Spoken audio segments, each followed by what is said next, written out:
Thanks for being here. Subscribe to Cheating Stories Best, so you don't miss new stories. Is the suspicious car outside the joint house a coincidence or not? Today's story with a similar plot. Enjoy it! I felt like I was carrying a piano as I ran down the dirt road that separates my property from my neighbors. All I wanted to do was take a shower, drink a cup of coffee, and eat a stack of pancakes. For a 65-year-old man, I'm in good shape, but staying there takes effort. So every morning, I get out of bed and go out onto the road. I run 3 to 6 miles, unless the weather is too bad. This morning, as usual, I saw a beat-up pickup truck that belonged to my best friend and neighbor, Wilton Jones. As the rattling, wheezing truck passed me, Will smiled and waved.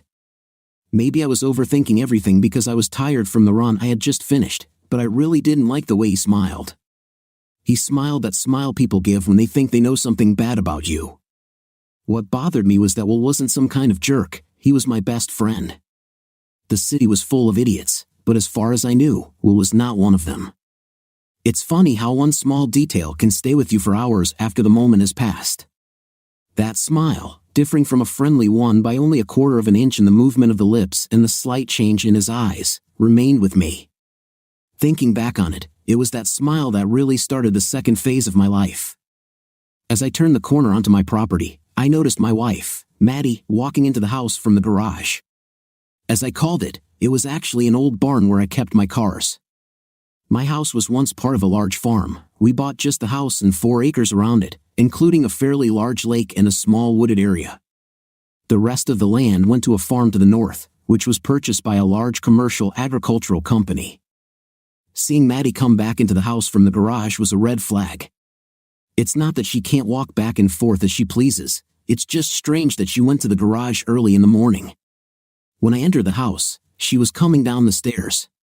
She stepped down the last step and leaned over to kiss me. "I had to force myself to get out of bed this morning," she said.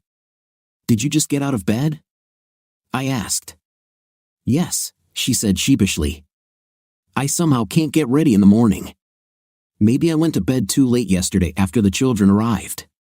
But don't worry, you go take a shower, and I'll prepare breakfast for you when you return." I just stood there and looked at her.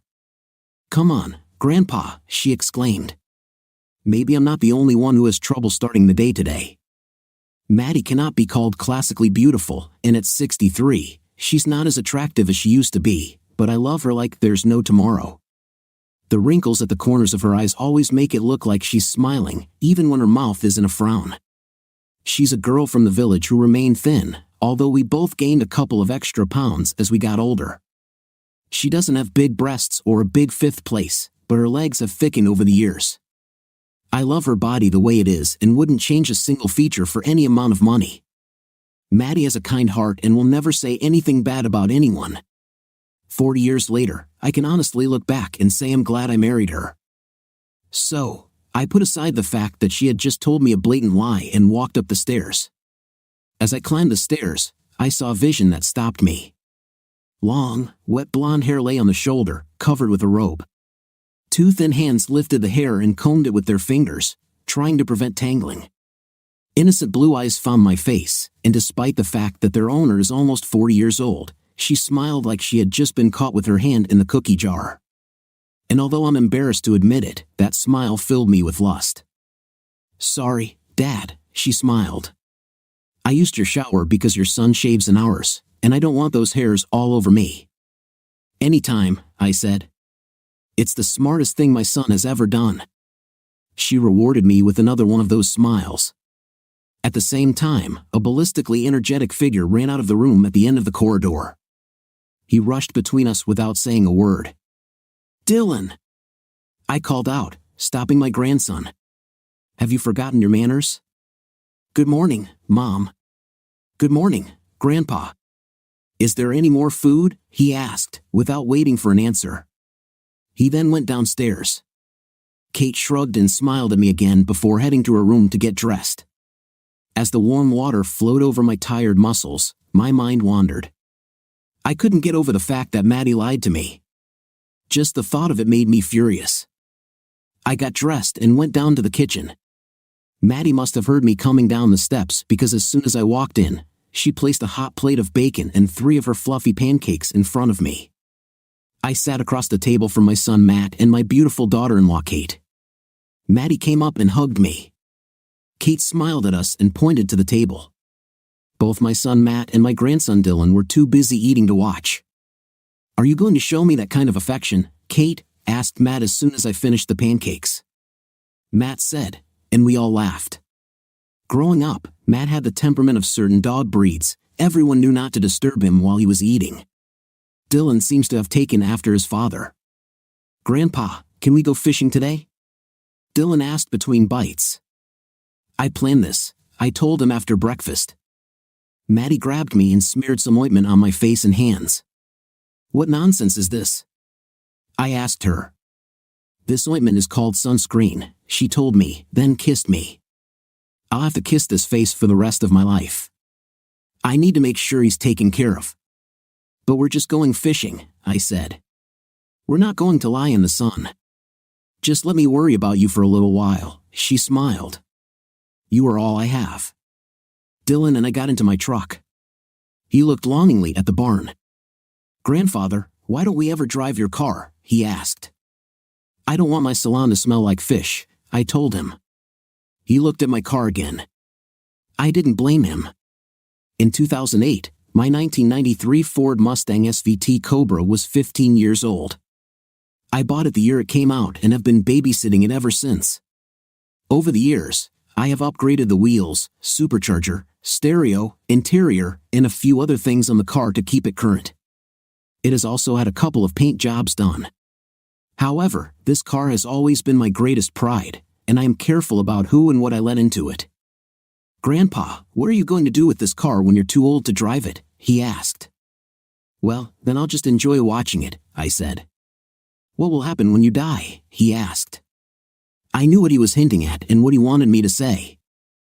"I haven't thought much about it," I said honestly. I love my grandson, but he wasn't a good fit for the Mustang. We fished most of the day, and by the time we got home, we were both tired from such a long rest. I know it sounds stupid, but you can really get tired sitting on your butt, watching the rod and talking. After dinner, I went for a walk with Dylan and his parents. They always wanted to see what we had changed in the house and grounds. My son Matt remembers many things that happened around the house and in our small town while he was growing up, and he tells us about them on walks. Dylan, as usual, asks question after question about my car. Finally, I break down and tell him that I will take him for a ride the next day, and if he is really good, I will let him ride for a while. This seems to really help. After the walk, Dylan hurries to his room, and Kate and Matt sit down on the sofa to watch TV. Maddie says goodnight to everyone and then grabs my hand and pulls me upstairs to our room. "Maybe I wanted to stay downstairs and watch TV with the kids," I said. "You mean stay downstairs and watch, Kate, don't you?" she said. "Besides, you know very well that after all these years, I can't sleep without you, and I'm tired. You two will be dragging your old ass out of bed at an ungodly hour in the morning, so you need to sleep too." We changed clothes and went to bed. Maddie came up to me and hugged me. I turned to her and returned the hug. After a few moments, part of me was clearly not ready to sleep. "We'll have to keep this a secret," Maddie said. "Your grandson is in the next room, and your son and daughter-in-law are just below us." There was something about kissing Maddie that turned the rest of the world off. "Sometimes I wish we could have another baby," she said. "Maddie, we took care of the parents," I lied. "We're almost done with the grandparents now. I want to retire and see a little of the world with you in my arms. When we finish the journey, we can sit in our rocking chairs and do great things, just like grandparents. I don't know if I want to travel the world with a man who at least won't pretend I'm pregnant," she pouted. "Okay, I'll take Kate," I said. I rolled over on my side to go to sleep. "Don't make me chase my sister-in-law. She's like the daughter I never had, but I'd gut her like a fish for you, Ken." We hugged together as always, but my mind couldn't stop. Maddie didn't notice it at all. I know how old we are. I know she can't have any more children. I also know how hot she gets when we have a night. I even remember that many women who go through menopause, on some level, begin to want to have more children. This is a normal human reaction. It's like men going bald by dreaming of bobby pins. The strange thing was that I had the feeling that I should have stayed in bed. Missing one run wouldn't make me fat, and it's not like I was preparing for the Olympics or some competition. This morning, for the first time, I seriously thought about just staying in bed. But I didn't. I packed my iPod, headphones, running shoes, shirt, and my favorite pair of Ray-Bans to protect my eyes from the morning sun and left the house the same way I always do. I left the house as quietly as possible. I didn't need to wake up everyone else. There was a slight chill in the air as I stepped out into the gray morning light. It was perfect running weather. For some reason, however, my heart wasn't in it. The first song that came on my iPod was a song I hadn't heard in a long time. It was Fool for Your Loving by Whitesnake. I started running slowly, thinking that I would pick up the pace and start enjoying the run more. As the run went on, it felt like my legs were made of lead. The run was pure agony, and after only half a mile, I turned around. I ran even slower on the way back, beating myself up and calling myself all sorts of names for giving up while running. That's when I noticed the truck. It was definitely Will's truck, but why the hell was it parked on my property? I slowed down until I got closer to the truck, then I noticed that the door to my barn-like garage was ajar. It wasn't completely open, it was open just enough to allow some light into the garage. Why? I wondered, why didn't he just turn on the light? What the hell was he doing in my garage anyway? Will, more than most people, knew that I didn't like anyone approaching my car.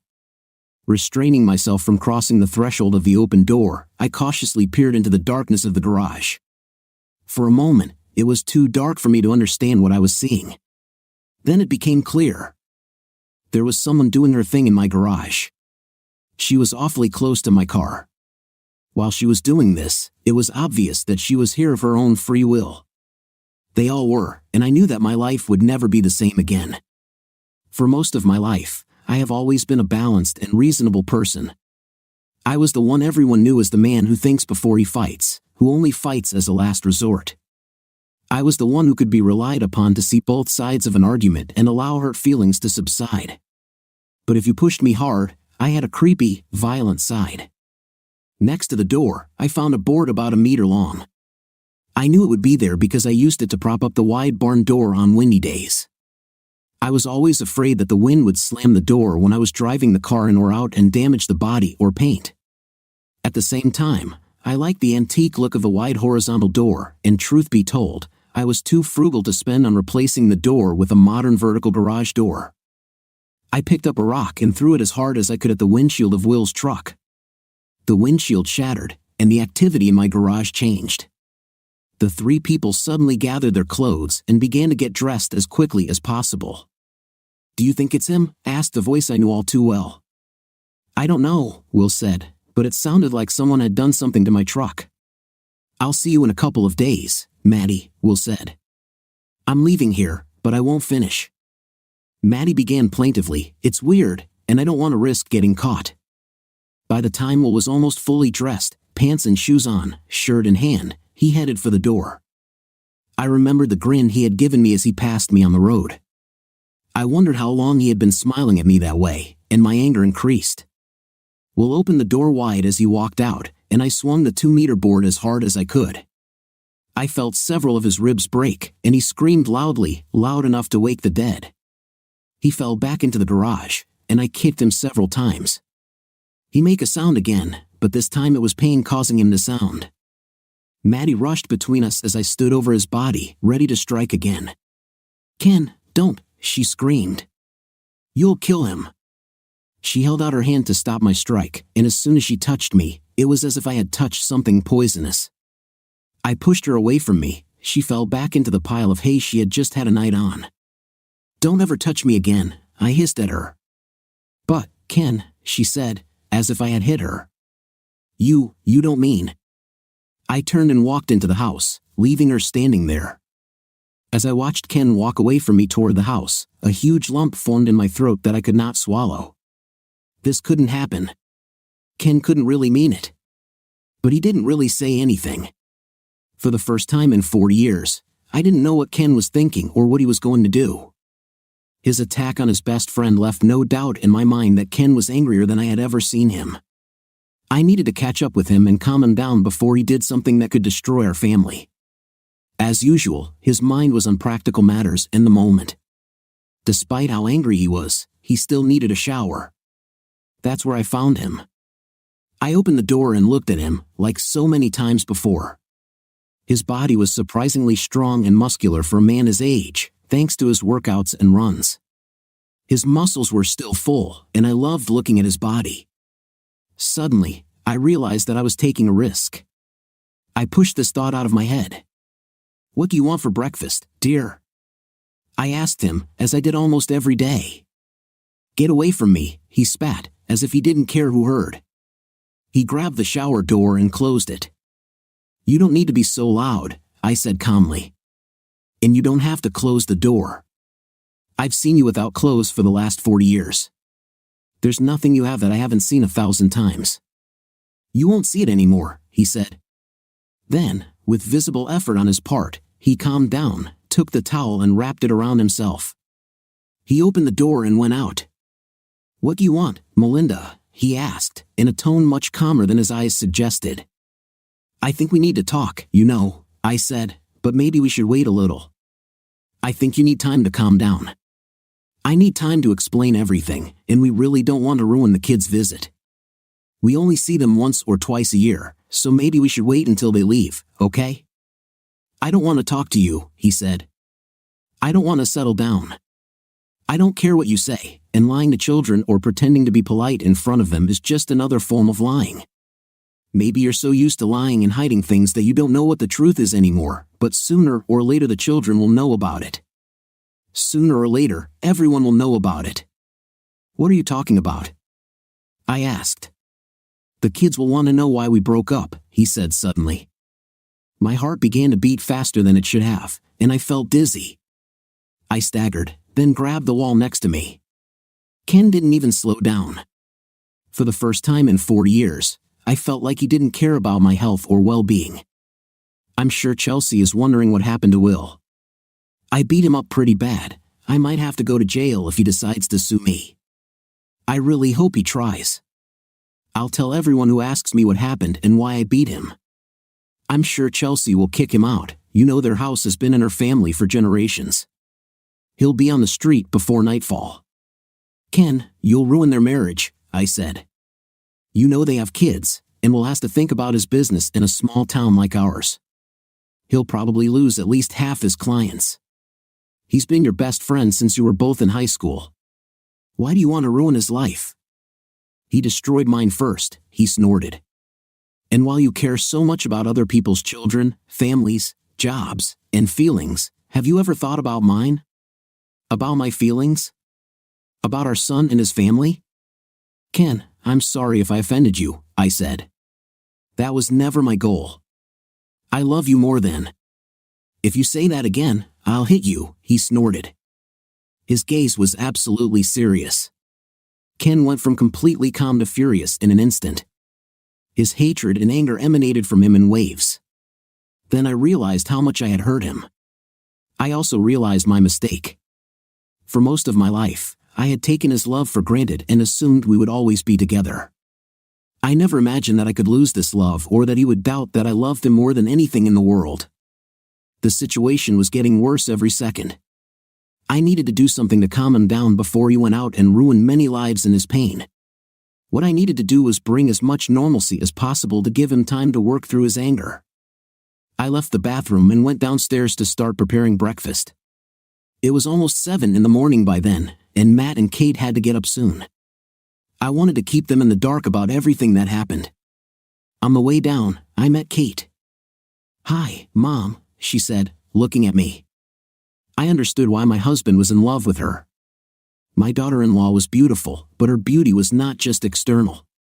Kate was one of the sweetest people I have ever met.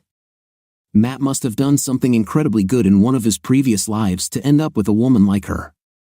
"You're up early, honey," I said. "Yes, and still didn't achieve one of my goals," she smiled. Kate had a smile that could light up a room. "What goals have you set for yourself?" I asked. "You're on vacation, remember? I wanted to figure out the secret of how you make these delicious pancakes so easily," she said.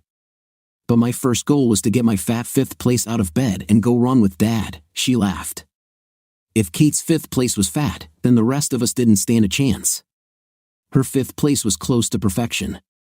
Honey, I'm sure Daddy would love it if you ran with him, but you might want to warn him ahead of time so he gets out of his usual routine. He goes outside and runs as if he's getting ready for a race.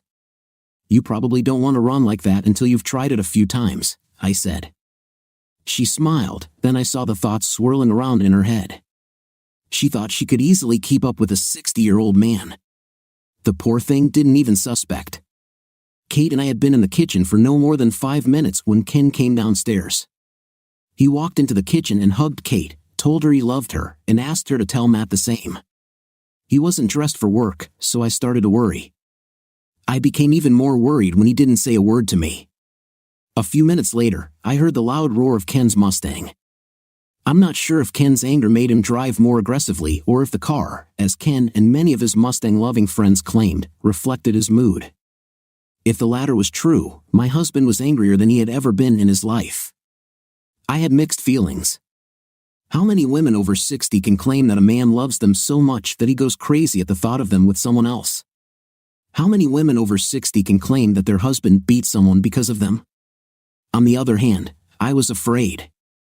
This situation, although seemingly minor to me, had the potential to harm my family. Everything depended on how I handled Ken. So far, my attempts to reason with him had failed. A different approach was required. Breakfast was a quiet affair. I made excuses by telling Matt and Kate that Ken had a meeting with a supplier who had come into town at the last minute. I told them it could be a long meeting if the supplier was really unhappy. They seemed to believe it, especially Kate. It was funny, Kate had a very sunny personality. How beautiful she was on the outside was nothing compared to her inner beauty. She was a little ray of sunshine. After breakfast, Matt suggested taking Dylan fishing. Dylan reluctantly agreed, and Kate decided to join them. I noticed she had her iPad with her. Surprisingly, they returned after a couple of hours. The day before, Ken and Dylan had been fishing all day. What happened? I asked.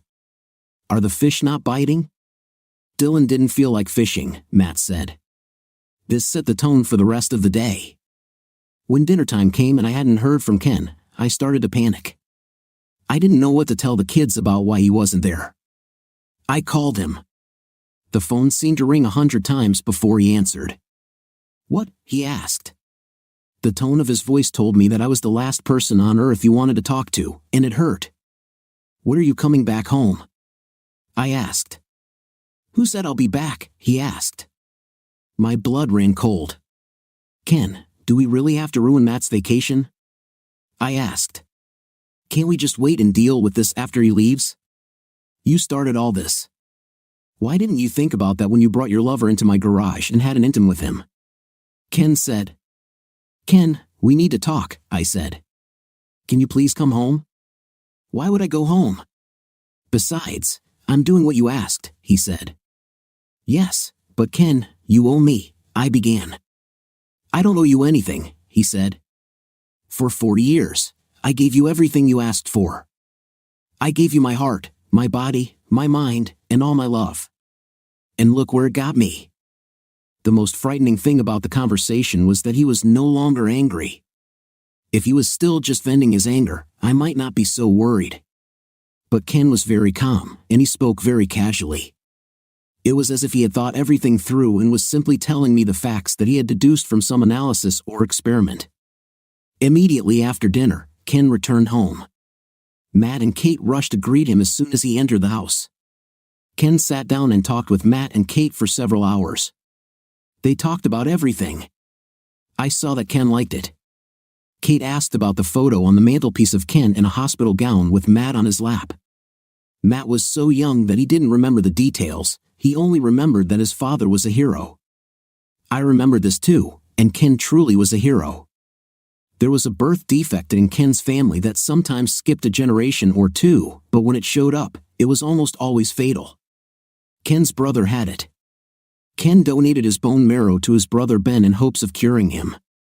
The bone marrow transplant was partially successful. This gave Ben about 20 more years to live before the disease returned with a vengeance. Watching Ken talk to Matt and Kate, I realized that I just needed to be patient. Ken always did what was best for the people he loved. He would eventually forgive me, that was his nature. About an hour after that, Matt and Kate went to their room, and Ken came into ours. He was still dressed and barely glanced at me. "I just need to grab a few things," he said. "I'll spend the night at." "We need to talk," I said firmly. I decided that the best way to deal with him was to be direct and authoritative. This is how I used to deal with boys at school who couldn't share toys. Ken just looked at me. "Ken, we've been married over 40 years, I said. "We've been through good times and bad, but we've always been able to work through our problems. This time will be no exception. You left this morning without giving us a chance to talk about what happened. I think I deserve at least that. You should be the man I'll spend the rest of my life with. We're married, damn it. I think I deserve better.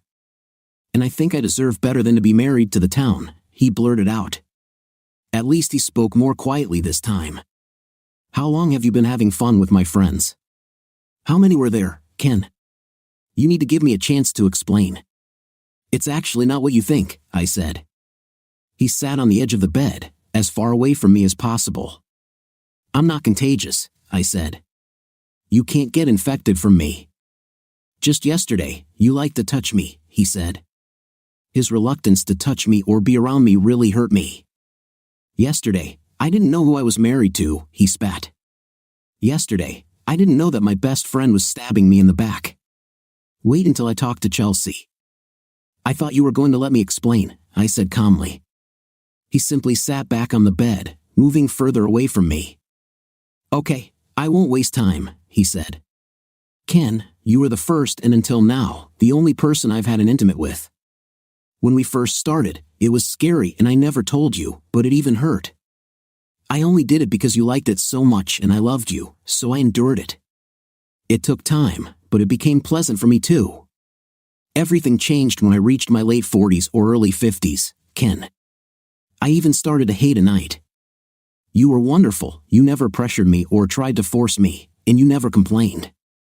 Gradually, everything returned to normal. And then the problems began. It got to the point where I knew all your moves. I could literally predict how you would touch me and where. It just became routine. I probably wanted more from intim than this. There was also the fact that you were getting older and I just wanted more, Ken. There were nights when you gave me everything you had. Don't get me wrong, you did a good job, but I wanted more. I started to feel disappointed and didn't know how to tell you about it. I love you more than anything in the world, so I didn't want to hurt you. I just needed more. I met Will and learned that he had the exact opposite situation with Chelsea. She and I are the same age, but we are almost complete opposites. She has no desire to have a night at all. He told me you would be lucky if it happened twice a year. One thing led to another, and here we are. You should know, dear, Will is no better than you, he's just different. I have no feelings for him, he can never replace you, we don't even kiss. I know it sounds corny, but you and I make love, Will and I are having a night. But, Ken, you have to know that none of this has ever been as important to me as our marriage.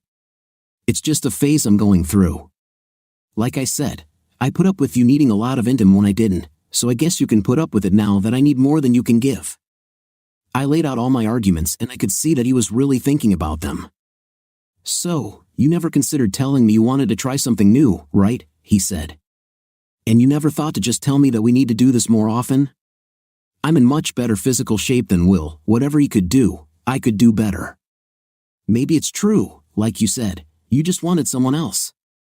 It was as if he spent the entire conversation sorting himself out. Then he looked at me and smiled.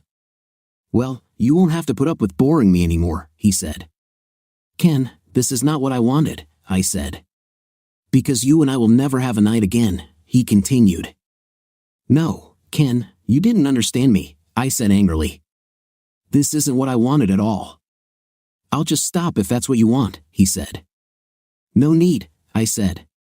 I was going to ask Paul to give them to you as soon as they were completely ready, but here, take my copy. He took out folded papers from his jacket pocket. Why do I need them? I asked. Maddie, you were a teacher, he said. I'm sure you can still read. Ha, I said. Of course I can read. I looked at the dresser, found my reading glasses, and put them on. While I was putting them on, Ken went into his closet and started looking for something. He took a few of his things. I was too shocked by what I was reading to notice what he was doing.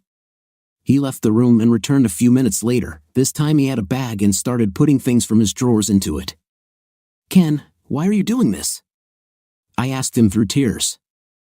I don't understand. I explained everything to you.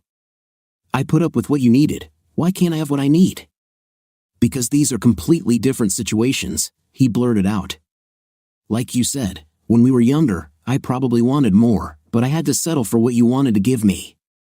But even then, I loved you so much that I didn't do what you did. I didn't go and find someone else to have an intim with. I didn't complete our relationship. I just took what I could because I loved you.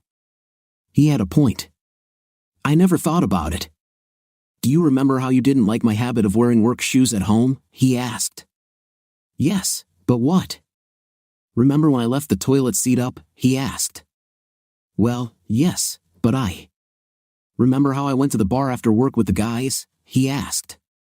I didn't like it, I blurted out. That's it, he said, as if he had concluded. What, exactly? I asked.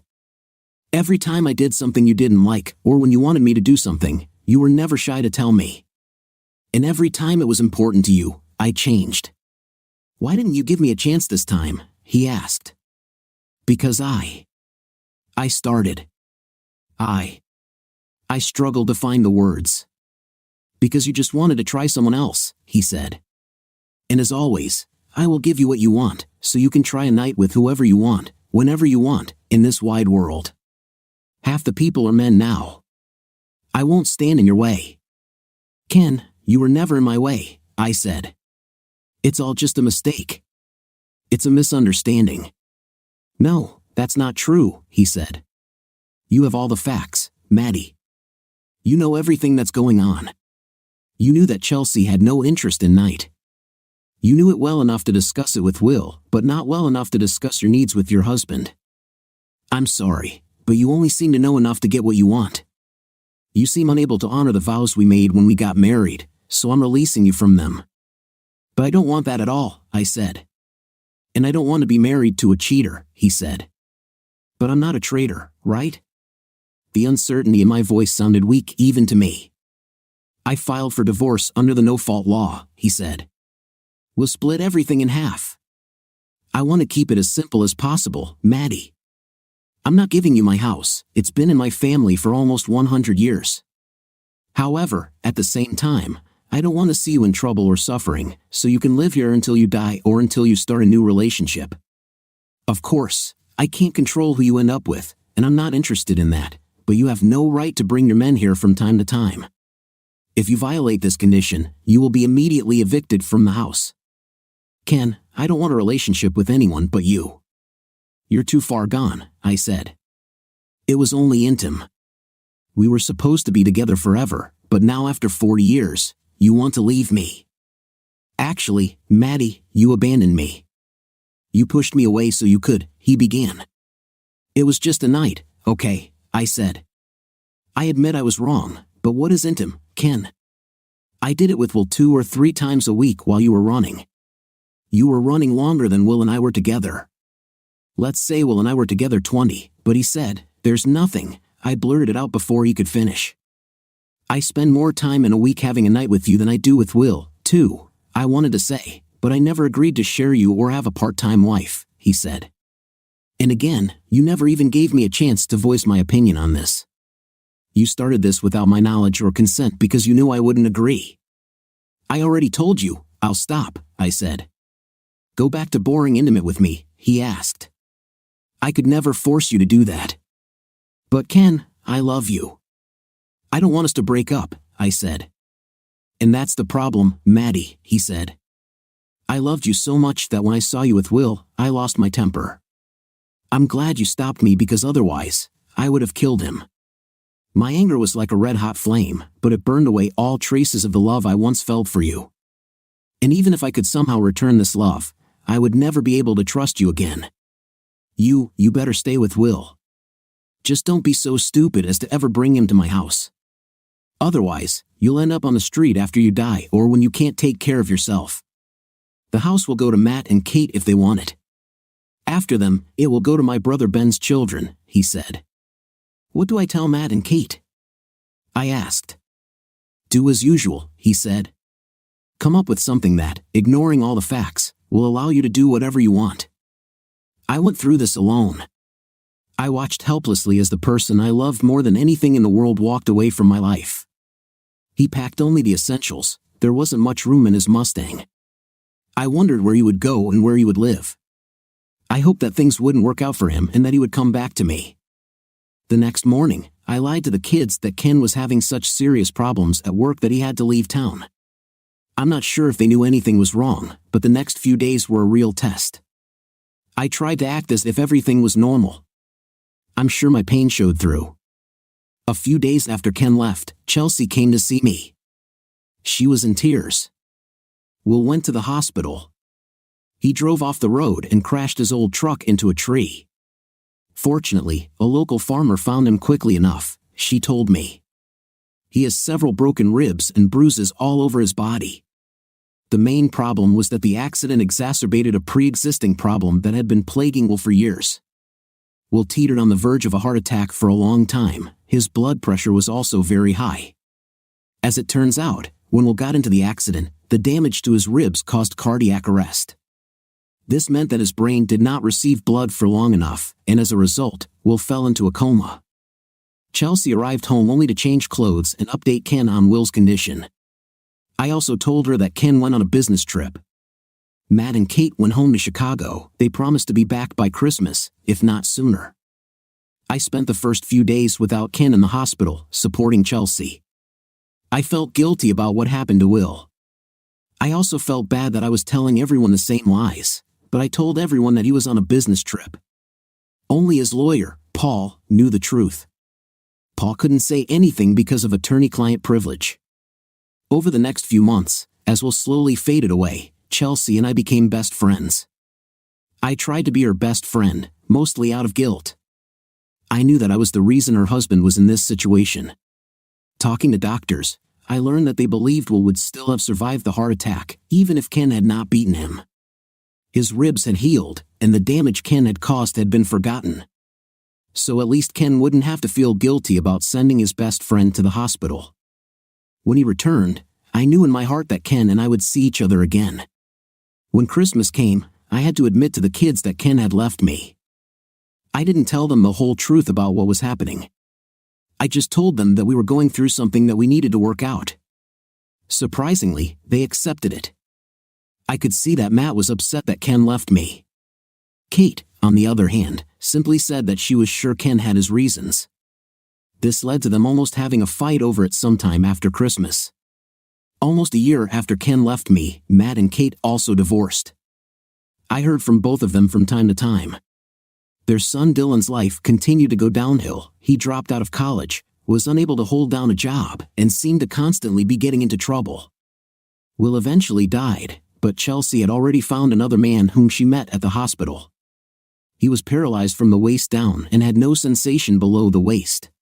She moved in with him, and they were very much in love. I tried to date someone several times, but I couldn't connect with anyone. The truth is, I didn't want anyone but Ken. After I realized that no one wanted me either, I posted ads on several dating sites on the internet, but no one responded to them. I had a night in a few times, but it was with men who were desperate. Not only was the intimate unsatisfactory, but so was their company. My situation was so bad that it made me think about my life and where I had gone wrong. I was a lonely old woman who had ruined her own life. I didn't even want a night anymore. It's funny, but since Ken left me, my desire for intim has simply disappeared. The few times I did it were more out of curiosity than desire. I also realized that even what I did with Will was only good because I had Ken. Without Ken, life would be unbearable for me. When he left, I looked in the mirror and no longer recognized myself. I looked like a pitiful old woman. I always looked and acted much younger than my actual age, but I suddenly discovered that I looked older than I really was. And then everything went completely wrong. I received a call from Matt. I hadn't heard from him for several months. I couldn't get to the phone, but he left a message. His voice sounded terrible, out of breath, and he wanted me to call him back as soon as I could. He said that if I couldn't call him back, I should call Kate. Before I could call back, Kate was already at my door. As I looked at her through the glass kitchen door, I noticed that the face my husband couldn't stop looking at was tense and tired. Her expression radiated pain and sadness. Everything about her told me that the divorce was difficult for her. This seemed strange to me because the decision to separate was mutual. As soon as I opened the door, she rushed into my arms, almost knocking me off my feet. "Kate, honey, I'm an old woman," I said. "You can't slam into me that hard. You might break my fragile old bones." Her look of concern made me regret my attempt at humor. This compassion was another thing Ken always loved about her. "I need you, Kate," I said. "What's happened?" "It's Dylan," she sobbed. The tone and pain in her voice were something only a mother could produce. It conveyed despair, sadness, and hopelessness all in those two words. It made me wonder, what the hell did my grandson do this time? "Mom, Dylan has it," Kate said plaintively. "What's wrong with Dylan?" I asked. I was sure that this was not working. "My baby has the kind of cancer that runs in the family," she sobbed. My blood ran cold. "Mom, what should I do?" she cried. "We'll find the best doctors there are," I said. I reached out my arms to hug her. At that moment, I wished that I could take away some of her pain. However, I only felt this way about Kate. "Mom, can you contact Dad for us?" she asked. Matt told me that Dad saved his brother by getting a bone marrow transplant. He has some antibodies in his bone marrow that helped keep it slow for a while. I just looked at her blankly. "Couldn't they use Matt's bone marrow?" "Or one of Ben's kids could do it," I said. "Matt has already been checked," she said. "He's a match, but he doesn't have the antibodies. I'm double negative. I don't have the DNA or the antibodies, and Ben's kids have both daughters. Turns out, this thing only happens in men." By the time she told me about Dylan's condition and what they had done so far, Matt had arrived. I have to admit, my son looked like hell at 46. Matt looked almost exactly like his father. The problem is that Matt is 22 years younger than Ken. Ken looked good for a man in his late 60s, but Matt just looked old. He saw Kate and went to her, they hugged, and Matt told her everything would be okay. No matter how strange it may be, it never got boring. Every time I woke up, I smiled. It wasn't like before. I could never go back to that. I could never go back to being a fool. I moved the leg that was thrown over me a little to the side, only for it to return to its original position or very close to it. Even in her sleep, Miranda seemed reluctant to let me go. "Where are you going?" she muttered sleepily. "The sun has risen," I said. "I'm going for a run." "I'll go with you," she said, sitting up in bed as she wiped the sleep from her eyes and stretched. She made me hold my breath. Her ample breasts jiggled a little as she restored circulation to the same arms that had been wrapped so tightly around me all night. She suddenly looked up and caught me looking at her. She smiled as she showed me the dental work that I was still paying for. I looked away. "It's okay, stupid, you have to look at me," she said, smiling. "I like the way it makes me feel when you look at me. When you stop looking at me, I'll be upset. I just don't want you to think that." I began. "God, what a fool you are," she exclaimed, hugging me as tightly as possible. "You're not like that. No one has ever treated me the way you do. Things were pretty bad for me until you came my way. Have I ever told you?" I said. "Every day," she said, "and I love you too, Randa." You brought my smile back. I didn't think I'd be happy again until... "Will you ever let me finish my sentence?" she asked.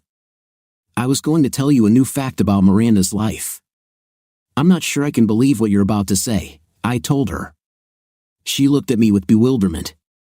I grabbed her and pulled her towards me. I had forgotten how easily she could be scared. However, after the life she went through, who could blame her? You don't even know how to pronounce your name, I told her. Your name is not Miranda, but Mir. Miranda. Don't make me correct you again. You're the only one who calls me that, she said, beaming. Her smile lit up the darkened room. That's how it should be, I said, with playful anger. Kenny, no one else wants me, she said quietly. Randa, are you high? I laughed. Have you ever looked in the mirror? They don't want me, fool, she said, pulling me even closer. They just want a night with me. You mean, like me last night? I chuckled. It cost me a punch to the stomach. Ken, I'm not sure you even know how to have intim, she laughed. This time, the memories of my past came through my happiness. I remembered being told how boring intimate was with me, the woman I thought I'd spend my whole life with. It still hurts seeing my expression. She immediately reacted. Kenny, I meant that anyone can have a night. Intim is physiological, something that happens between two people. Kenny, no one has ever made me feel the way you do, she said. Can I actually tell you what I wanted to say in the first place, Mr. Fool? She asked, the playful addition of Mr. before Fool told me she was back to her usual mood. Please continue, my lady, I said. So, you already know my history with men and with people in general, she began. My life is not like the life of most women. But did you know that you were the first man I went for? You were my first boyfriend. Okay, this sounds too schoolboy. You were my first serious romance. I was shocked. For a long time, I didn't know what to say. I didn't know what to think. After 4 years of marriage, I was still learning new things about her. Now I understood why she held onto me so tightly. She was afraid of losing me as much as I was her. On paper, nothing worked for us. I'm in my 60s, approaching 70. Miranda is 43. She is 4 years younger than my son. And for some reason, she reminded me of my sister-in-law Kate. But I never told her about this because Miranda is very jealous and also suffers from an inferiority complex. But despite the fact that mathematics were against us, our common needs and similar views and characters fused us together in a way that I could not have expected. How is this possible? I asked. She just shrugged. I want you to be my last, she said, so quietly that she seemed to think I wouldn't hear. Miranda, do you want to marry me? I asked her, finally getting out of bed. For a long time, she did not say a word. I looked back to see that she had covered herself with a blanket. I also didn't see her chest rise and fall. I tore off the blanket and took her in my arms. Her eyes were open in shock. Ken, you can't, she began. Don't say that, I warned. We've been through this before. If you start doing this again, I'll make you wash your mouth out with soap. Ken, do you really mean that? She asked. Of course, I said. We have plenty of soap. We have liquid hand soap, we have dish detergent, we have laundry soap, we have powder soap. Growling, she said, grabbing my hand. Not this part, fool, the other part. And stop swearing. It sounds funny when you do it. Randa, you are, I started again. She quickly put her hand over my mouth to silence me. Were you going to ask again? She asked excitedly. I nodded. Well, don't. I mean, you can't, not like that, she said. Oh God, you're such a fool. I love you so much, and this, I should probably tell you now.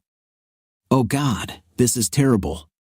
Your timing is terrible, mister. Her outburst was typical of Miranda. She cried and at the same time smiled widely. Miranda, what's going on? I asked. Do you want me to play a Marvin Gaye album, Ken? Kenny?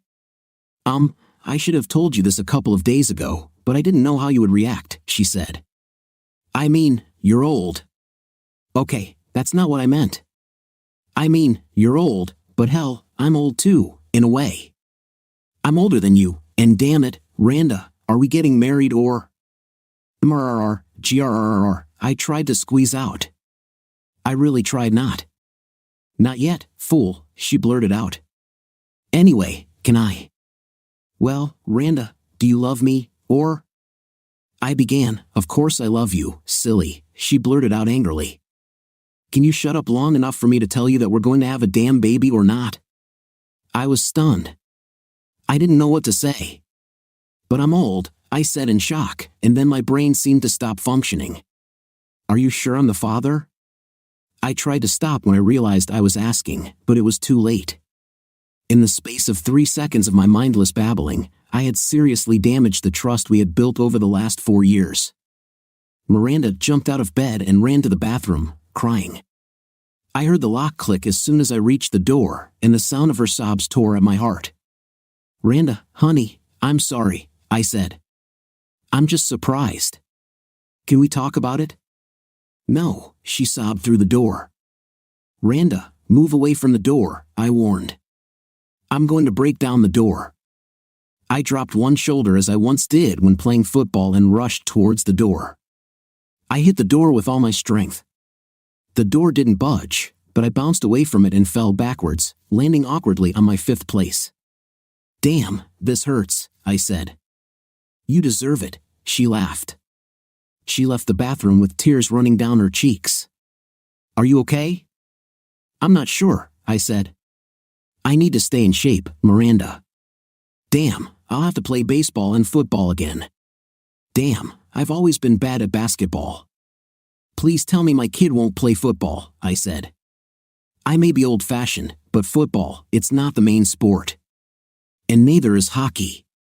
She tried to lift me up, but I pulled her down next to me on the floor.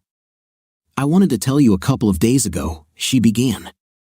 You know, maybe he'd be interested in running NASCAR, I said. Now, this is a sport for my son. I wasn't sure how you would react, she said. I swear to you that in these 4 years that we have been together, no one else has touched me. This is truly your child, Ken. And to tell the truth, I wanted it. You will be the best NASCAR driver in history. I exclaimed. What if it's a girl? She asked. Then she will be the first real female NASCAR driver and the first female NASCAR champion, I said. I'll teach her to drive as soon as she's born. I said, maybe she'll learn to walk first, Miranda asked. She smiled again. Now you're just being silly, I said. She doesn't need to be able to walk to drive. She hugged me again. Ow, that hurts, I said, rubbing my sore shoulder. What did you expect, fool? She asked. All our doors are made of solid oak, and you are like 1,000 years old. She'll drive a Ford, I said. No daughter of mine should drive a Chevy. Ken, she began in a low voice, do you really want me to marry you?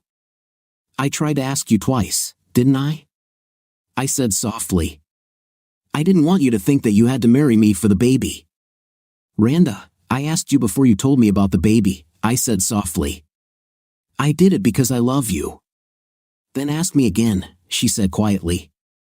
Miranda, the love of my life, will you marry me? I began, before she put her hand over my mouth again. Whiskey Tango Foxtrot, Randa. I blurted out. Don't swear at me in army jargon, you fool, she smiled. I'll say yes, but I don't want you to ask me like that. This is the only time I'm getting married, so everything has to be done right. You have to take me to a restaurant, and we have to be dressed up, and you've got to get down on one knee. We should start before you start looking pregnant and everyone in town thinks we were forced to get married, I said. To hell with them, she blurted out. Besides, everyone in town loves us. It's not like in Ohio where I grew up and you found me. Well, we still need to move fast, I said. I heard that plus-size wedding dresses cost more. And before I could finish, a couch pillow hit me in the head. I didn't go for a run that morning. We went to breakfast where Miranda told everyone we knew that we were getting married. Surprisingly, no one was even surprised. In fact, most people we knew thought we were already married. The few people we told that we were expecting raised an eyebrow. Wow, I still have some left in the tank, huh? Our waitress Sally said, looking at me. I nodded and smiled until Miranda kicked me in the shin under the table. Ken, don't make me fight, Miranda blurted out as soon as Sally walked away. After breakfast, we went to a jewelry store in a nearby shopping center. Miranda chose the ring that I was to give her when I proposed that evening. She also made a reservation at a restaurant where I was supposed to propose to her. She also chose the seat in the restaurant where she wanted to sit. She chose what I should wear and made an appointment for us to go to a unisex salon that day where I would get my hair cut while she did my hair. She also told me to practice my sentence, and she wanted it to be creative, dramatic, theatrical, and most of all, spontaneous. "I'm only going to do this once, Ken," she said enthusiastically, "so it has to be perfect." "Maybe we should bring the TV cameras in here," I joked. "No, but I have Samantha Green's husband now," she said. "He'll be filming your proposal." "What if I do it wrong?" I joked. "Shall we do a second take?" "No, I'll just say no," she replied, "and your daughter, a world-famous NASCAR driver, will be born to unmarried parents." I knew my life would never be the same, but I welcomed what was about to happen. Looking back, I always felt like I had lost something important. Despite my happiness with Miranda, I always felt like the life and people I left behind were somehow better than what I have now. Don't get me wrong, I am so grateful to have Miranda in my life that I thank God every day. I always thought that I would be alone for the rest of my days. I especially never expected to meet her or anyone else so soon after leaving Michigan. And even then, because of our age difference, I never saw us together as a couple. And even after all these doubts, I didn't really expect marriage or anything. I always expected someone closer to her age to show up and take her away. We just parked my Mustang in her driveway and walked into the house. I left a small baggie with a ring box in the glove box of the Mustang. This way, we wouldn't forget it. Miranda, of course, decided that she needed to practice waving her hand with the ring so that it would catch the light and everyone would pay attention. She sent me outside to pick up the ring. "Ken," someone said from behind. The voice was familiar and full of emotion. The next thing I knew, I was being hugged. I looked into my ex-wife's eyes. My son stood next to her. "Damn it, Meline, what are you doing here?" I asked in shock. "We hired a private detective to find you," she said. "It's time for you to come home, dear. Your family needs you." "Yes, Dad," Matt said. "You're lucky that Mom even wants you back after you ran away from her." I just looked at him. "Matthew, you really should get your facts straight before you say anything," I said. "It makes you look stupid." "Ken, you have to go back," Maddie insisted, trying to change the subject. "Our grandson needs you. He has the same cancer as your brother."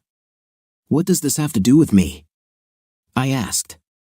"Get off my property before I call the police." I turned to go back into the house, leaving them standing outside. "But he's going to die," Maddie said. "Thousands of people die every day," I said. "And they all somehow die or even live without me." When Matt and I left, we were both in shock. None of us expected this to happen. Of course, I had a scenario in my head that I hoped would happen, but it was clear that even after 4 years, Ken's anger had not subsided. This was a good sign for me. If he's still so angry, it means he still has strong feelings for me. Maybe I can use this to get him to help Matt. "Mom, what's wrong with this idiot?" Matt shouted. "I always thought there was something wrong with him because he just walked away and left you. But now I think he's sick. Maybe he has dementia." Suddenly, a strange expression appeared on Matt's face. As we drove through the streets of an unfamiliar city, his smile only widened. When we returned to the motel where we were staying, his smile was so wide it resembled the smile of the Cheshire Cat. Kate was sitting in the same chair where she had been sitting when we left half an hour ago. She was still trying to contact the oncologist at the hospital where Ken's brother Ben was being treated. This doctor was already retired, several of his students and colleagues were still practicing, but it was the original doctor that Kate wanted. She literally called this specialist and every other reputable oncologist and clinic she could find hundreds of times a day. Her persistence was amazing. As soon as she saw us, she hung up and greeted us with the same smile that made doctors, nurses, and medical technicians of all stripes bend to her will. "When will Daddy arrive?" she asked. Matt's smile disappeared instantly. "That's why we got divorced," he snapped. "No, that's not why," she replied. "So when is he coming? Or is he just going to get on a plane and meet us in Michigan?" "He kind of got mad as soon as he saw us," Matt said. He's not coming, I said. We'll have to figure something out. But I have an idea, Kate said. I'm listening, I replied. I think he's sick, Matt said. I'll call the police and have him arrested for mental incompetence, Kate continued. Then we'll put him into protective custody. As his family, we'll make all of his medical decisions, so he'll have to donate bone marrow, whether he wants to or not. You two can share a room in the madhouse. We won't do anything like that to Dad. The police will investigate his mental state, and when they find out he's okay, they'll let him go. You'll be charged with filing a false report, and Dad will be even angrier at us. What did you do to make him so angry? Kate asked. See what I'm talking about? Matt asked. You know what she said when he first walked out and left you, Mom?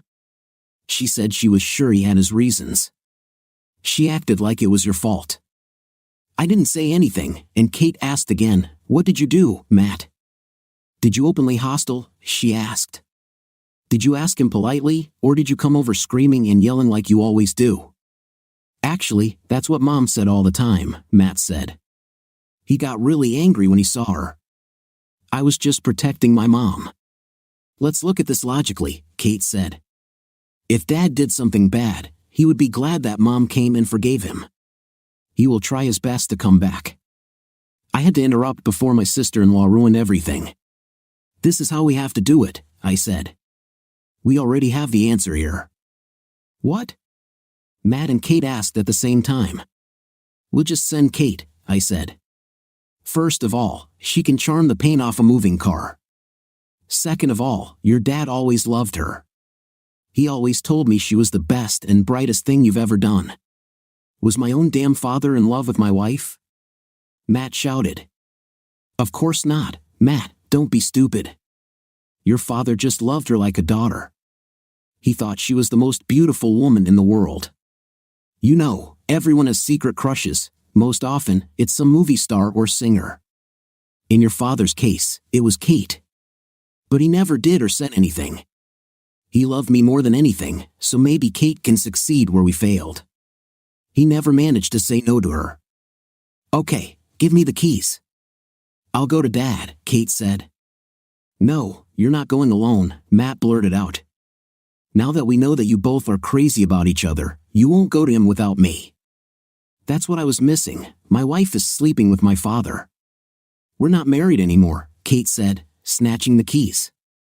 And there's nothing in the world that I wouldn't do to save my baby. I had just gotten out of the shower when I heard the doorbell ring. A few seconds later, I heard Randa go to open the door. The sound of her steps told me that she walked towards the door wearing only one shoe. I heard the door open, and then there was silence. This silence was deafening, so I threw on my robe and went into the living room. When I got there, I saw Miranda standing, looking at my daughter-in-law. I should have known Kate would come, but at the time, I was too busy smacking myself in the forehead over something I should have noticed years ago. Miranda, the mother of my future second child and my future bride, was exactly like Kate. Of course, they were not exact doubles. Kate was much more refined and had many more opportunities in life and better conditions for developing her manners. Kate was taller and had that damn beautiful smile. Randa, on the other hand, had a curvy figure and a more rounded butt. If Kate's face could launch 1,000 ships, then Miranda's body could stop rush hour traffic.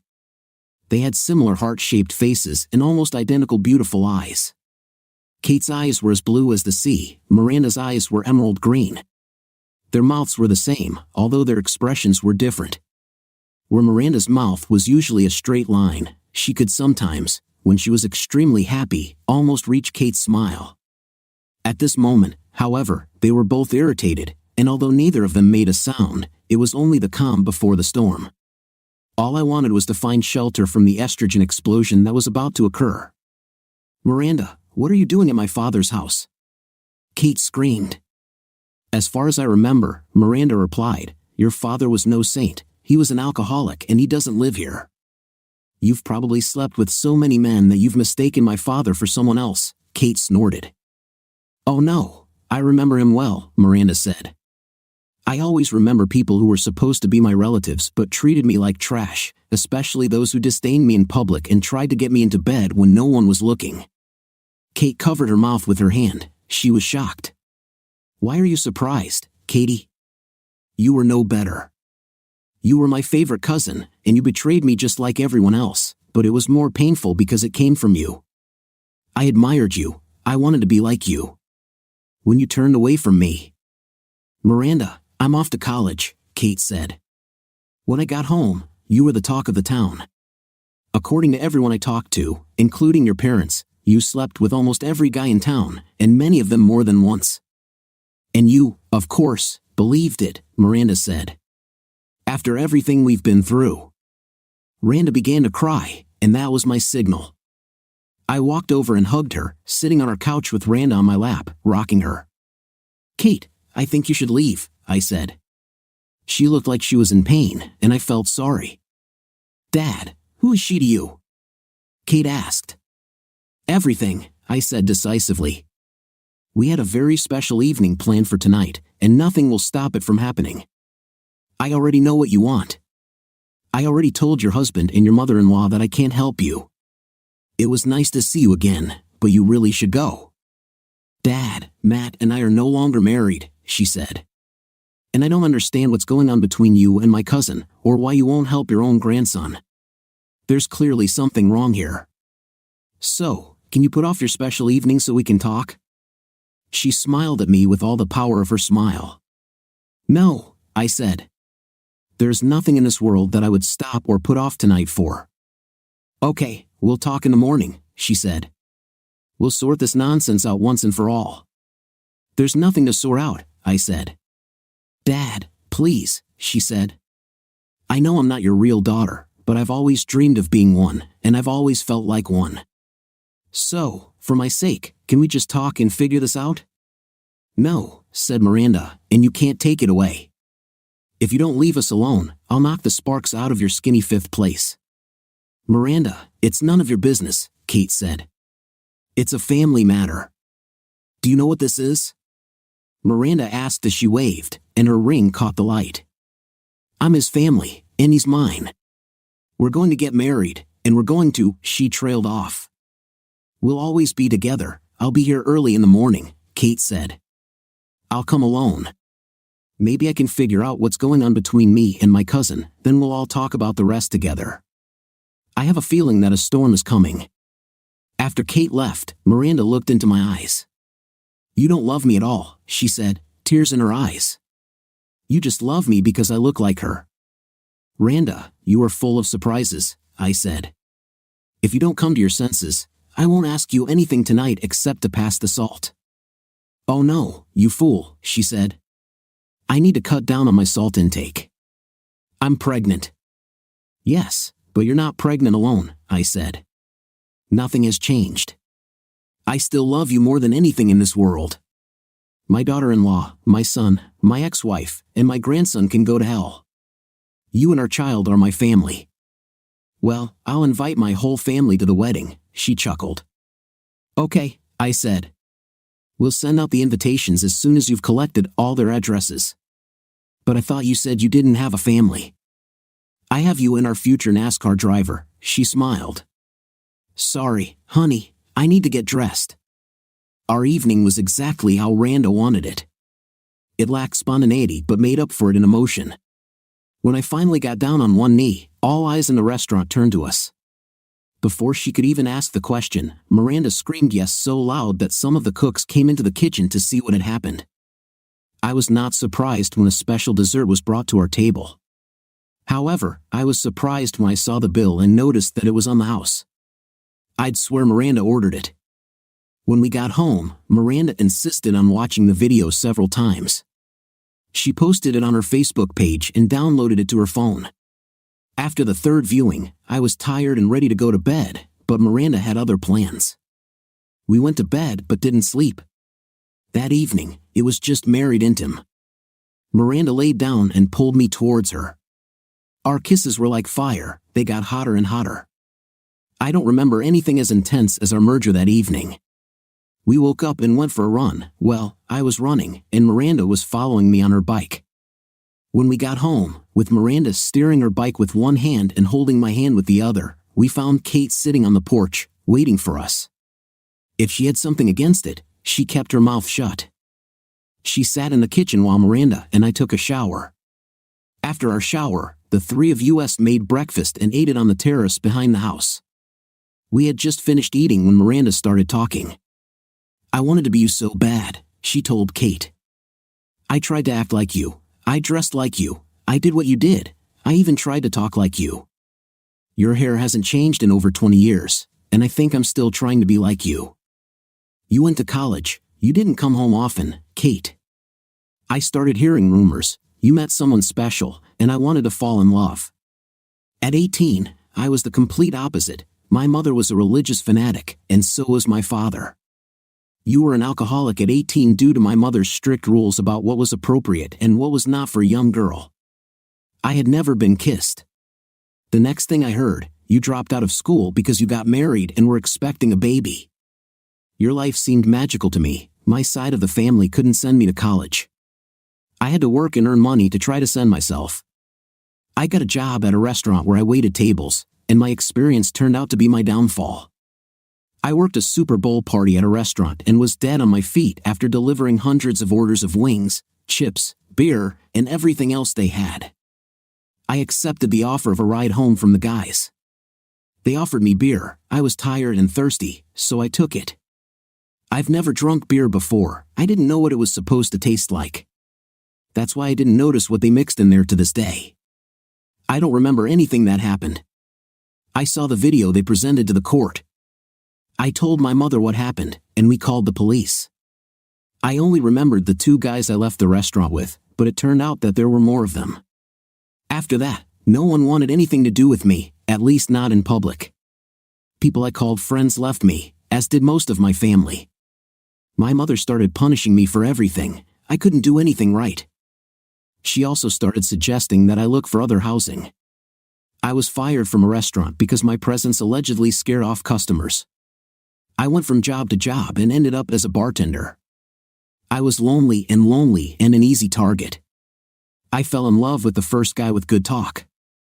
I really thought that, like you, I had found my prince on a white horse. Everyone in the city except me knew that the prince on the white horse was married and had children. My reputation has taken another step down over the next few years. I went from one bad relationship to another. I started drinking to escape the pain I was feeling. I was always alone. The only time I wasn't alone was when I was with a man. It was some kind of ominous circle from which I could not get out. One day, I heard a voice from somewhere in the bar, "Leave her alone, guys." She said no. My savior didn't look like he stood a chance. He was at least 20 years older than all the other guys and smaller than them, but he had the advantage of being sober. He pushed his way towards me. I don't think he would have squeezed through the crowd, but many, sensing there would be a fight, let him through. "Mister, this is the town," one of the guys said. She still said no. Kenny told him. "What's wrong? You can't find a woman who will agree." He really pissed them off. The largest of them gathered his strength. Apparently, he thought he would just push Ken aside and take me. I was sure this would happen, but Ken grabbed one of the wooden chairs at the bar tables. He swung the chair so hard that he broke it on the guy's neck and shoulder. The guy fell as if he had been hit with an axe. The fact that he was drunk out of his mind may have made it easier, but he was the biggest one, and he fell unconscious. His friends stepped back and looked at each other. They were even more angry. I was sure they were going to attack him altogether, but before they could move, we heard 3 shots. I looked up and saw that the police had arrived. One of the officers fired into the ceiling, but in any case, his stupid theatrical TV show gesture stunned everyone and froze them in place. "Miranda, stop it. We've been putting up with your nonsense for longer than I've been alive. I want you to leave town. There's no place for people like you," the cop said. "But she didn't do anything," Ken said. "She was just working. Aren't you going to arrest them or at least press charges?" "Mister, we're not going to charge you with assault for what you did to that guy, but I think you should get in your Mustang and go where you were going," said the cop who shot. "Yes, drive carefully, sir," said the other. "You know what will happen if you speed, right?" "Nothing," said Ken. "It's a small town. You don't have helicopters. If I decide to speed, you won't catch me." He turned and left the bar. Everyone in the bar who heard this conversation laughed at the cops. When Ken left, one of the policemen who had to do something looked at me. "I thought we told you to get out of town," he muttered mockingly. "You're the reason for all this. Now get lost." "But I need to get my things," I said. The look he gave me was angry enough to break through even my stupor. I swayed from side to side and was pushed away by a couple of people until I felt two strong arms grab me as darkness descended over my consciousness. When I woke up, it was already the next morning. I woke up completely awake, and something smelled very nice. I felt better than I had in a long time, despite the hangover. In front of me was a tray of bacon, toast, and eggs. That's where the smell came from. I looked up into the kindest eyes I had ever seen. "Ready for breakfast?" he asked. "Uh-huh," I replied, trying to keep my mouth closed. "Where are we?" "We're about 50 miles south of the town I found you in," he said. "There's a Greyhound bus station across the street from this motel. I'll give you enough money for a ticket home. I think when this whole mess blows over, you'll be able to come back." I just nodded. My head was spinning. I loved the way he talked to me as if I was a real person and not just a thing. He looked good. There was real sadness in his eyes and pain too, but his eyes were very kind, and underneath this sadness, there was a feeling that he was usually a happy man. It seemed that something had taken this happiness away from him. While we ate, he didn't say anything, and neither did I. I wanted to find a way to show him how much I appreciated everything he did for me. "Did you like it? Was it good?" I asked. "What?" he replied. "You know, a night with me," I said. "Honey, we didn't have intim," he laughed. "You were in the bed. I was on the couch. I only took one room because I was afraid something would happen to you during the night." I was stunned, firstly because I had never encountered a man who had the opportunity to have a night with me and did not want it, and secondly because this guy was a stranger, and he really seemed to care about me. He could have easily just left me in Ohio. The most confusing thing was that he put me in bed fully clothed and curled up on this small sofa to sleep. "Where are you going?" I asked him. "Home, to your family?" "I have almost no family left," he said. "I'm going to a new place to start over." This sounded really good to me. I didn't have anything better, and something inside me told me that this was exactly what I needed to do. When I first asked him if I could go with him for a while, he sighed and nodded his head. I got the impression that he didn't want to be alone either. To shorten a long story, we drove across the country looking for a place that seemed good. When we arrived here, we realized that this was the place. We spent a month in a cheap motel before we bought this place. It didn't look like that at first. Ken and I did most of the work ourselves. I learned how to paint, plaster, and hammer nails. We also did most of the landscaping and, believe it or not, built this deck ourselves. It was just the two of us, a lot of YouTube videos, and some help from Home Depot. Ken and I spent a lot of time together, getting to know each other. He was an absolute gentleman the entire time we were together. The only thing I didn't like was that he insisted it wasn't his house, but ours, until I found someone my age who I wanted to be with. I constantly told him that I would never leave, but I had to do something. I've never had to make an effort to get a man interested. It was enough for them to look at my breasts, and they were already not indifferent to me. But with Ken, nothing worked. While we were building the house, I often wore the tightest t-shirts and shortest shorts I owned, but he didn't do anything. I knew he preferred women. We shared our life stories with each other back when we were traveling around the country. I knew he was divorced, but I never found out why he divorced his wife after 40 years of marriage. I still don't know. Then I started having problems. These southern women are all perfectly fake, especially the older ones. They instantly turned their attention to Ken right in front of my eyes, as if I didn't exist. These women began to come with pies, cakes, or any kind of food that, in their opinion, he should like. A couple of them even suggested double dates and brought their sons or even grandchildren to keep me company. I already knew about men like them. I simply smiled, crossed my arms, and refused to leave Ken's side. I started throwing out pies and cakes every day, then I just started being rude. There was one woman, let's call her Pillow Girl, who I noticed he was actually looking at. I looked at her and realized how women in Ohio treated me. She had huge, huge breasts but an equally huge belly. She simply knew how to wear a corset so tightly that I was surprised how she could even breathe, and she was only 10 years older than me. Every time I saw him look at her breasts, I saw red. She showed up one Friday night talking about a church party. I was working in the yard. Ken said he'd like to go. He went to take a shower and get dressed and left me with her. Once he was out of earshot, I smiled at her as sweetly as I could. She told me that I should think about going because there would be a lot of nice young men there too. I realized she was trying to be nice. She was too talkative. She told me that men always died earlier than women. She told me how difficult it was to find men in her age group, especially men who could not only move but could stand up. That's when the red I was seeing turned to black. I walked to the door and told her to get out of my house. Ken came back downstairs and looked around the living room. She's gone, I told him. Don't bring any more women home, Ken. You have everything you can handle right here. He told me he didn't think of me that way, that I was his friend. That's when I attacked him. I explained to him the facts of life. I told him he was mine and always would be. And then he did it. He wiped away my angry tears and calmed me down.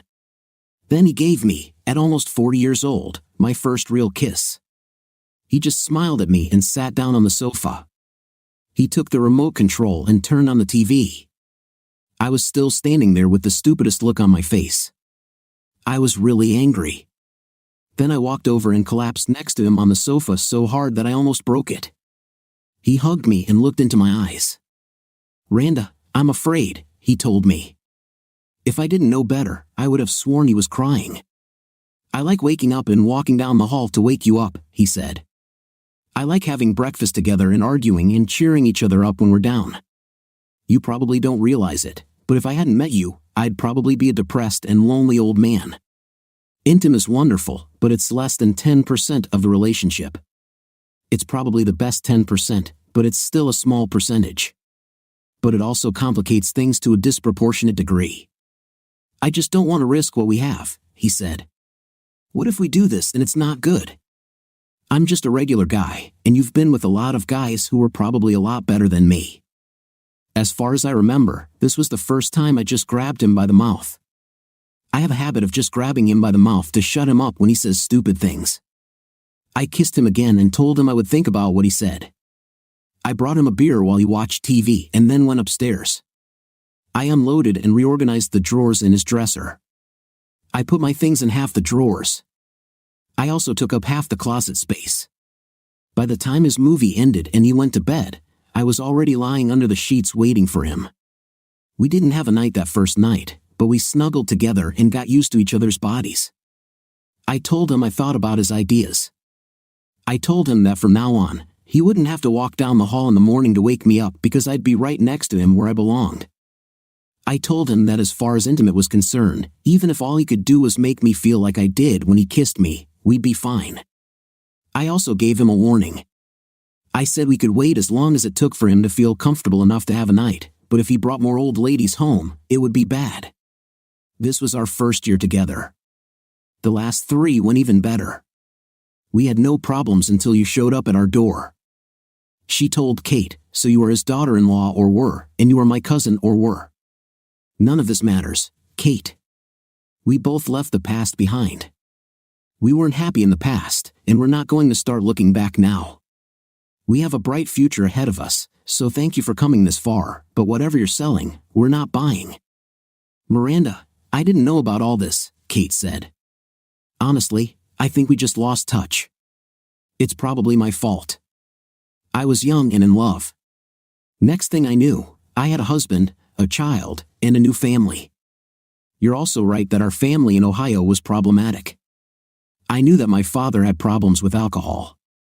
This happened to many men in our family and in our city. It was a very working-class community.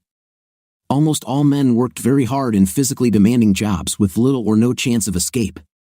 Most of them did not live long. They were looking for any way to escape the monotony. Not everything they did was right. If I knew. Before she could finish her thought, the doorbell rang.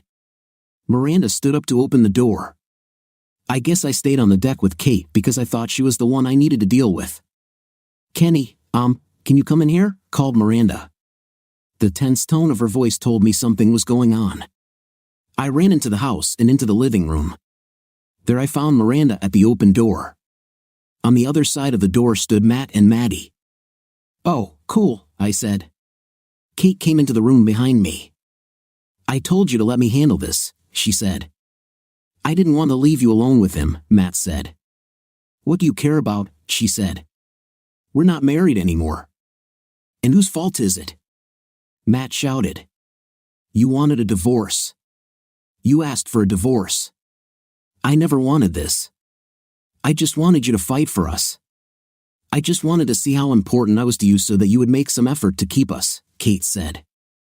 Matt snorted. You were in love with my father even when he left my mother. You were by his side, and my mother told me that he thought you were the most beautiful woman he had ever seen. And apparently now we know why he left my mother to fend for herself. He found your damn twin and ran away with her. Maddie looked angry but didn't say anything. Come on, Matt, she said urgently. This is all too strange, said Kate. Mom, you just walked in here and saw your dad for the first or second time in 4 years. You just found out he lives with my cousin, and I think I was more shocked than you. What the hell is happening? Okay, we need to straighten out all this nonsense, I said. I have a life I need to get back to, and until we get this nonsense sorted out, you won't leave me alone. Let's all act like adults and go sit on my deck and talk about all this. We all returned to the deck as the sun rose higher. Miranda and Kate went back to the house and brought cold drinks for everyone while I pulled up the awning over the deck to create shade and make the space more pleasant. Once everyone was settled, with Matt and Maddie at one end of the table, Randa and I at the other, and Kate in the middle, we began talking. First of all, Matt, I never did anything to you. Why are you so hostile to me? I asked. Because you left your mom without any explanation, and because my damn wife was always disappointed in me because I wasn't as successful as you. I wasn't some hot business executive, so I could never compare, he said. Kate and I started laughing. Come on, Matt, Maddie said. They won't take us seriously. They laugh at us. It's all completely in vain. Dad, why did you leave Mom? Matt asked. And why the hell aren't you helping Dylan?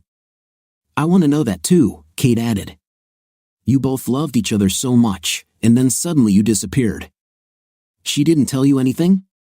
I asked. I thought she would just make me stay the bad guy. Well, like you both said, I loved your mother like there was no tomorrow. She truly was my whole world. But my world fell apart during that last visit. When you arrived at the old house, I went for a run and something told me to come home.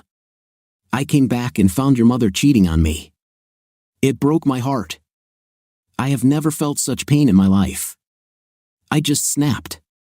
The man was my best friend, Will.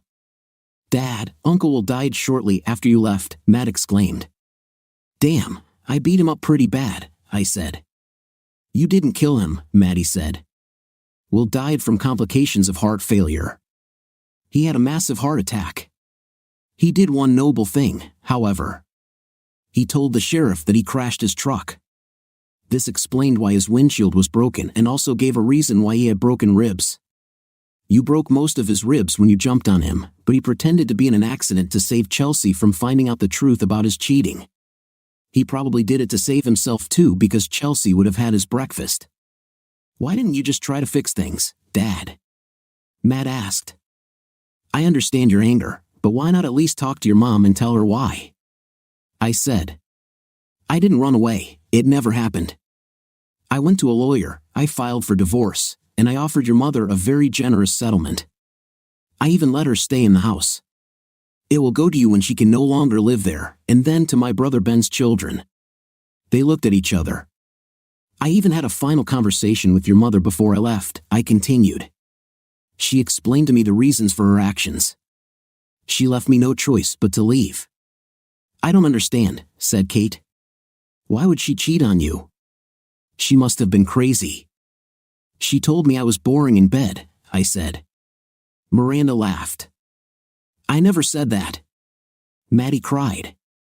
I just said that we'd done this so many times that I knew all your moves, and it's not my fault. I was just always horny and wanted to try everything that came to mind. I didn't find out until you left that I had a medical problem. My hormones were going crazy. But it was easier for you to cheat on me than to tell me what was going on with you, right? I asked.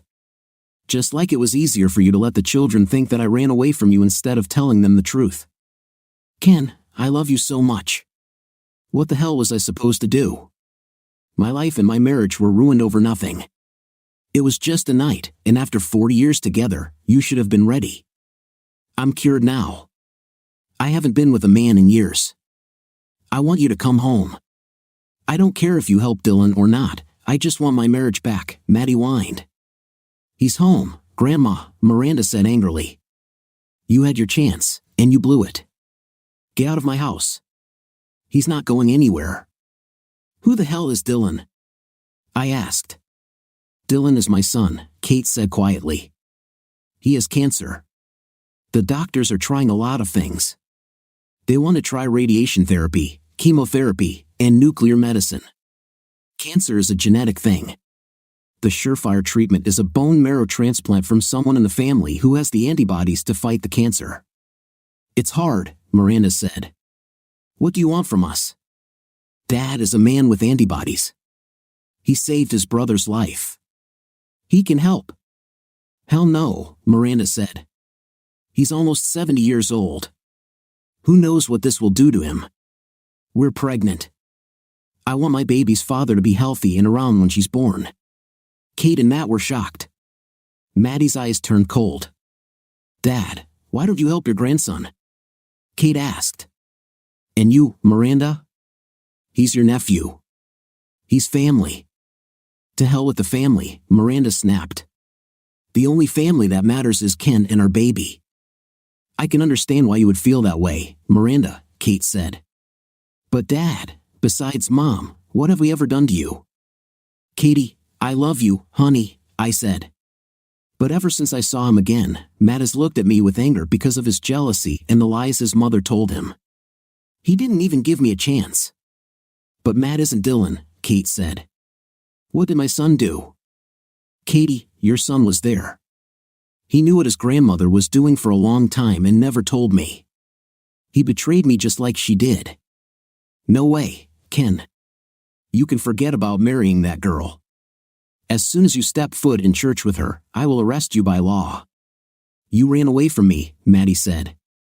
No, I didn't run away, I screamed. And you know it. You left me a lot of money, she smiled, and you filed the papers. But in our state, those papers have to be signed and turned in. I didn't sign them and didn't turn them in. When your lawyer called to ask about the status of the procedure, I told him we changed our minds. You really should have left it to the poor man to contact you before leaving to look for a clone of his daughter-in-law. Everything began to unfold quickly. Miranda screamed and lunged at Maddie. I saw her move but was too slow to react. Miranda only managed to hit once, but her wild attack nearly knocked Maddie's head off. Maddie fell back into her chair, and Matt jumped up, trying to protect his mother. Kate stood in front of Miranda, who was screaming for me to let her go. Matt looked up to see a very angry Kate. Kate, honey, I still love you, Matt said. And now I understand that you were right about everything. I should have paid more attention to you. My father did nothing wrong, but I can't let that woman hurt my mother, even though my mother is wrong.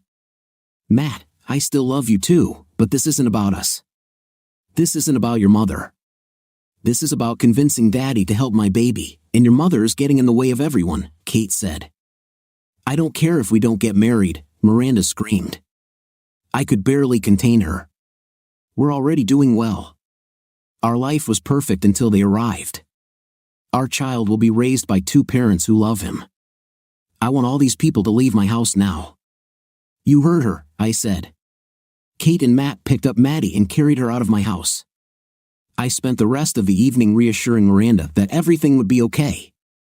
Unfortunately, things don't always work out the way we want. I returned to Michigan to check on my divorce. I went to the same lawyer, and even though Maddie lied about the first divorce, there was nothing he could do about it. He told me that I could file again, and since I had been away from home for over a year, I could file for abandonment, even though I left. The problem is that the process will take from a year to a year and a half, at least, especially if Maddie tries to dispute it. And that's what Maddie did. She hired her lawyer and signed a statement stating that we had a family meeting just a few days ago. I had to admit that it was true. I went to Dylan. My grandson was the same spoiled, selfish child he always was.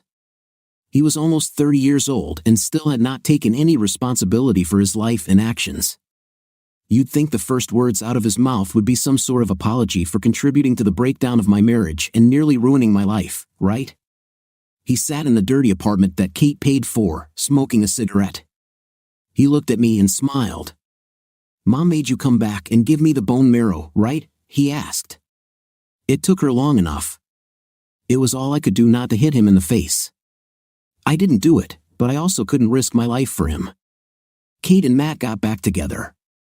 They both urged me to help Dylan. I could tell Kate and Matt were disappointed and angry with me, but there was little they could do. They did try to take me to court, but due to my age and my ability to act much weaker than I was, they were unable to do so. Radiation therapy and other treatments weakened Dylan. It was the height of irony that Dylan died not from cancer but from a virus on the very day my daughter Danica was born. Dylan's immune system was so weakened by all the treatments that he was unable to fight off the virus. Maddie, of course, tried several times to leave me alone, but that did not happen. Miranda never left my side. We even approached the coffin together. Matt couldn't say much. The strangest thing is that besides the 5 of us, almost no one was present at the funeral. Dylan didn't have many friends. Kate was so depressed that she fell into severe depression. She cut all ties not only with me and Miranda, but also with Matt. Apparently, their few short months together had shown her that he hadn't changed. Because Maddie didn't allow the divorce to progress, I talked to Miranda. I told her that it doesn't matter whether we are legally married, as long as she wore my ring, we were husband and wife. After that, I turned my attention to Maddie. I begged her to let the divorce progress. She refused. She even offered to have an intimate with me in front of Miranda and our lawyers. Maddie shouldn't have done that because she made me angry. I had no choice. I did what I always did. I gave her exactly what she wanted. I refused the divorce. This meant that I did not have to abide by the terms of our agreement, and since Maddie didn't work while we were married, all the money she had was earned by me. I still had access to the accounts. I withdrew all the money from the accounts and left her penniless.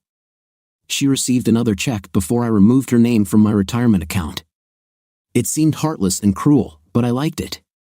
She showed up at my house and screamed at Randa and me, so I arrested her. My next step seemed even worse, but it made sense to me. Looking back on the life I walked away from only caused me pain. Miranda and our daughter were my life and my future. Connections to the past no longer had any value. With that in mind, I sold the house right out from under Maddie and left her homeless too. I know this house has been in my family for all these generations, but there comes a time when we need to stop looking back and start looking forward. I'm not sure what Maddie does for a living now or where she's staying. It's been about 5 years since all this happened, and I have my own problems. As I write this, I'm sitting on the porch watching my daughter Danica do laps on the large oval driveway we built in front of the house. She's 5 years old and seems to be tired of her heavily modified Power Wheels Mustang. She has already started organizing her own little races on this track every Sunday. She never loses, she even outruns the boys. I know Miranda will be mad, but I'm sure Danica is ready for the go-kart. My little girl is as beautiful as her mother but seems to have inherited my evil streak. Those NASCAR boys have a tough task ahead of them in 14 years. I just hope I'm still around to see it. What do you think of our story today? In my opinion, it was not a pleasant situation on my husband's part, but he was able to get out of it and move on with his life. What's your opinion? Write in the comments. See you in the comments.